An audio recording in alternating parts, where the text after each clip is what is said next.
Hello আসসালামু আলাইকুম guys, কি অবস্থা আপনাদের সবার? কেমন আছেন? আজকে আপনাদের জন্য একটা অনেক সুন্দর ভিডিও ব্লগ নিয়ে তো চলে আসলাম ঠিকই, কিন্তু ভিডিও ব্লগটা আমার জন্য অনেক বেশি কষ্টের, অনেক বেশি আবেগের।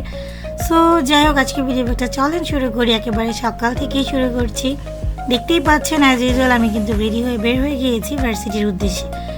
আজকে আমার একাডেমিক জীবনের সব থেকে শেষ পরীক্ষা। সো আমি চাচ্ছিলাম না কোনোভাবে ভার্সিটি গাড়িটা মিস করে ফেলি। আর আমি আগের দিন রাতে পড়ার মধ্যে একটু মেহেদি দিয়েছিলাম। সো দেখছিলাম যে সেটাই কালারটা কেমন এসেছে। সকালবেলার এই মিষ্টি সুন্দর বাতাসে কিন্তু বাইরে যেতে অনেক ভালো লাগে, কিন্তু যখনই ঘড়ির কাঁটায় সময় বাড়তে থাকে তখনই খুব রাগ হয়, কারণ অনেক বেশি রোদ উঠে যায়। সো একটা ছোট্ট করে ঘুম দিয়েছিলাম ভার্সিটি গাড়িতে, কারণ সারা রাত অনেক বেশি স্ট্রাগল করেছি, অনেক পড়াশোনা করেছি, তারপরেও একটা ইউনিট কমপ্লিট করতে পারিনি। সো লাস্টে আমি একেবারে সেই ইউনিটটা বাদ দিয়ে ভেবেছি অ্যান্সার করব। তো যাই হোক, যেই কথা সেই চিন্তা ভাবনা, সো হোয়াট এভার। তারপরে এখানে আমি ওয়েট করছিলাম, ভার্সিটি গাড়ি অলরেডি ভার্সিটিতে পৌঁছে গেছে। আমি কিন্তু পুরো বাসে একা এখানে বসে বসে ওয়েট করছি। কার জন্য?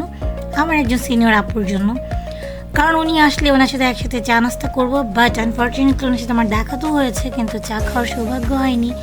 সো এরপরে আমার একটা কল ছিল জুনিয়রের সাথে, সো তার সাথে মিট আপ করলাম অ্যান্ড এই তো তার সাথে চা খেয়ে তারপর চলে আসলাম লিফটে। আর বিবিএ ভবনে এখানে আমাদের পরীক্ষা হয়। সো যাকে সামনে দেখতে পাচ্ছেন উনি আমাদের শ্রদ্ধা একজন টিচার। আমি একেবারেই খেয়াল করিনি, আমি কিন্তু টিচারদের লিফটে এসেছিলাম।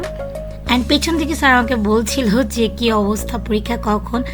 So this is our room and একটু পরে এখানে পরীক্ষা দেব, তাই আমরা পাশের একটা রুমে একটু প্রেপ করছিলাম এক্সামের পড়াগুলা। এখানে আমাদের একজন ফ্রেন্ড অনেক অসুস্থ, সো সে আমাদেরকে বলছিল যে এই অসুস্থ শরীরেও সে আমাদের হেল্প করবে ইনশাল্লাহ পরীক্ষায়। তো যাই হোক, আমরা এরকম করে প্রায় 1-1.5 বছর এবং তার আগে আরও 4-5 বছর অনার্সের মাস্টার্সের পড়াশোনাটা প্রেপ করেছিলাম এক্সামের আগে, যেহেতু আমাদের এক্সাম সকাল 10টায় শুরু হয়। সো এই তো এরপরে এখানে আমরা সবাই মিলে কিছু গল্প করছিলাম অ্যান্ড আমিও এখানে বসে রিভিশন দিচ্ছিলাম, বাট আমি অ্যাকচুয়ালি কুল কিনারাই খুঁজে পাচ্ছিলাম না। সো হোয়াট এভার, এক্সাম কিন্তু কমপ্লিট হয়ে গিয়েছে, 4 আওয়ার্স অ্যান্ড লাস্ট এক্সাম। আর এই চায়ের দোকানটা আপনারা এর আগেও আমার ছোট্ট মিনি ব্লগে দেখেছেন। আমি কিন্তু প্রায় 5.5 বছরের বেশি সময় এই মামার কাছ থেকে চা খাচ্ছিলাম। সো মামা কিন্তু ওই দিনও ভুল করেনি, উনি কিন্তু আমার বাকি 2জন ফ্রেন্ডকে চা দিল, আমার চায় এক্সট্রা করে আদা দিয়েছেন, কজ উনি জানে যে আমি দুধ চায়েও আদা খেতে পছন্দ করি। এরপরে আরও কিছুটা সময় সেমিনারে ওয়েট করেছি, টুকটাক থিসিসের কাজ করেছিলাম। সো তারপরে কখন যেন 3:30 বেজে যায়। সো তারপর ভার্সিটি গাড়ি ধরতে যাই, আর একটু সামনেই আমার গাড়ি ছিল।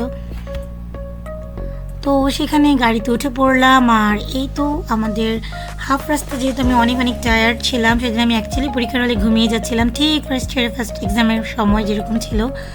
লাকিলি আমার ফার্স্ট এক্সামে যে টিচার ছিলেন আজকেও সেই টিচারই ছিলেন, অ্যান্ড আজকেও কিন্তু আমি প্রায় ঘুম চোখেই পরীক্ষা দিয়েছি। অ্যান্ড লাকিলি আমি ঘুমিয়ে যাইনি, বাট তারপরে যাই হোক আমাদের চিরচেনা সেই সংসদ ভবনের রাস্তা ধরেই কিন্তু চলে আসলাম বাসায়। আর এই তো এভাবে করে আজকে আমাদের মাস্টার্সের একাডেমিক লাইফের সব এক্সাম কিন্তু কমপ্লিট করে ফেললাম।